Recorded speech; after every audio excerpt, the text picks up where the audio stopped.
विनायक वीर्य विवादित श्रृंखला के भाग 16 में आप सभी का स्वागत है। अभी तक हमने देखा था सावरकर ने अपने हिंदुत्व की नीति जाहिर की थी और एपिसोड 15 में हमने देखा कि उनकी स्ट्रैटेजी क्या थी। लेकिन अब वक्त आ चुका था उस स्ट्रैटेजी को जमीन पर उतारने का और इसके लिए सावरकर ने जो जगह चुनी वो बहुत ही खास थी। क्योंकि उन्होंने चुना था विट्ठल मंदिर। ये मंदिर बहुत ही खास है क्योंकि जो ब्राह्मण हैं वो इसे बहुत पवित्र मंदिर मानते हैं। साथ ही साथ मराठा सरदार पेशवा बाजीराव वो भी यहाँ से प्रेरणा लेते रहे हैं। इसीलिए विनायक ने विट्ठल मंदिर को चुना।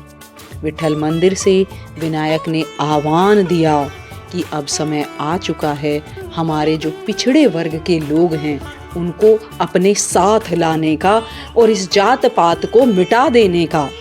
और जैसा कि एक्सपेक्टेड था उस समय के भारत में इस नीति का काफ़ी विरोध किया गया।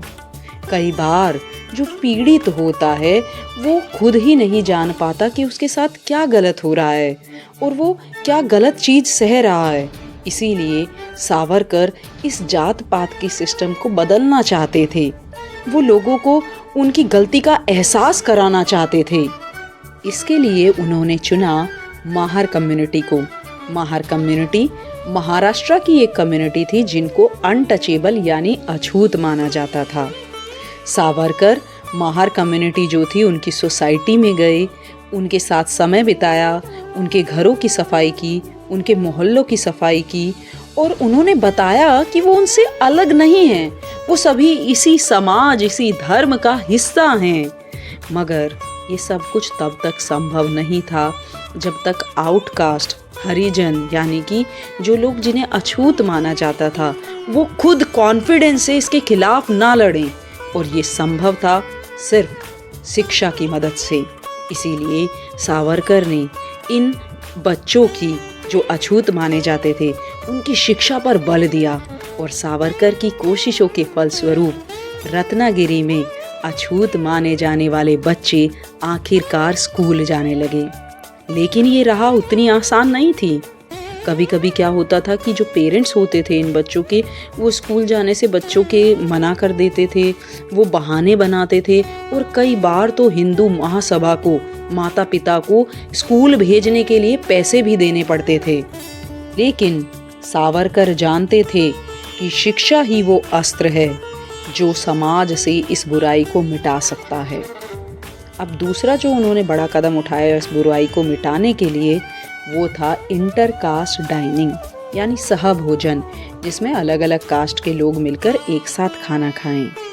लेकिन ये काफ़ी चुनौतीपूर्ण था, पर इसके द्वारा विनायक समाज को ये संदेश देना चाहते थे कि हिंदू आपस में बटा हुआ नहीं है, वो एक है। तो इसके लिए कुछ खास तरीके विनायक ने अपनाए। जैसे कि जब इम्पॉर्टेंट हिंदू त्योहार होते थे तो वो हरिजन्स को अपर कास्ट हिंदूज के घर भेजते और उनसे कहने को बोलते कि कम से कम हमें उतना अंदर तो आने दीजिए जितना अंदर आप किसी गैर हिंदू को आने देते हैं। आप और हम तो एक ही भगवान को मानने वाले हैं, हमें यूं ना ठुकराइए। और इस इमोशनल अपील ने बहुत सारे ऊंची जाति के लोगों स्वर्णों को हरिजनों से मिलने पर मजबूर कर दिया और उन्हें अपनाने पर मजबूर कर दिया। इसी के साथ साथ सावरकर ये भी कहते थे कि किसी भी हरिजन को हिंदू धर्म छोड़ने की आवश्यकता नहीं है। हिंदू धर्म ये स्वर्णों की जागीर नहीं है। और जब टेम्पल एंट्री मूवमेंट शुरू हुआ तो उस समय पर जब विट्ठल मंदिर में पहली बार हरिजनों की एंट्री हुई उन्होंने इसे उत्सव की तरह मनाया।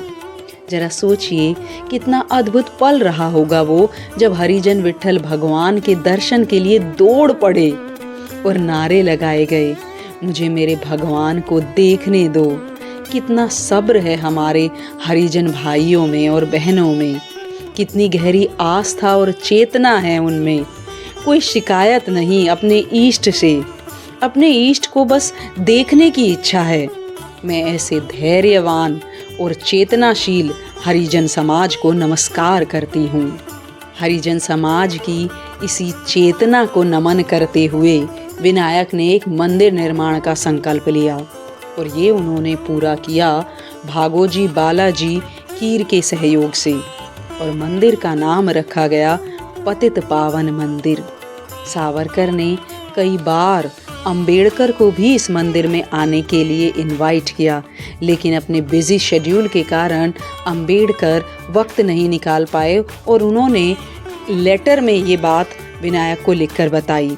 मगर एक जगह थी जहाँ पर सावरकर और अंबेडकर की सोच एक दूसरे के बिल्कुल विपरीत थी, और ये था कन्वर्जन। सावरकर मानते थे कि चाहे कुछ भी हो जाए, हमें हिंदू धर्म नहीं छोड़ना चाहिए, इसमें बदलाव के लिए लड़ना चाहिए, लेकिन अपना धर्म नहीं छोड़ना चाहिए। वहीं दूसरी ओर अंबेडकर ने 1935 में धर्म परिवर्तन को लेकर घोषणा कर दी थी। वहीं 23 दिसंबर 1926 के दिन एक मुस्लिम युवक अब्दुल रशीद स्वामी श्रद्धानंद जी से मिलने की जिद करता है। स्वामी श्रद्धानंद जी आर्य समाज से जुड़े हुए थे और वो शुद्धि मूवमेंट को काफी प्रयास से आगे बढ़ा रहे थे। हालांकि उस दिन उनकी तबीयत खराब थी, लेकिन क्योंकि वो युवक जिद कर रहा था मिलने की, इसीलिए स्वामी जी ने उस युवक को बुला लिया। अब्दुल रशीद ने स्वामी श्रद्धानंद की गोली मारकर हत्या कर दी।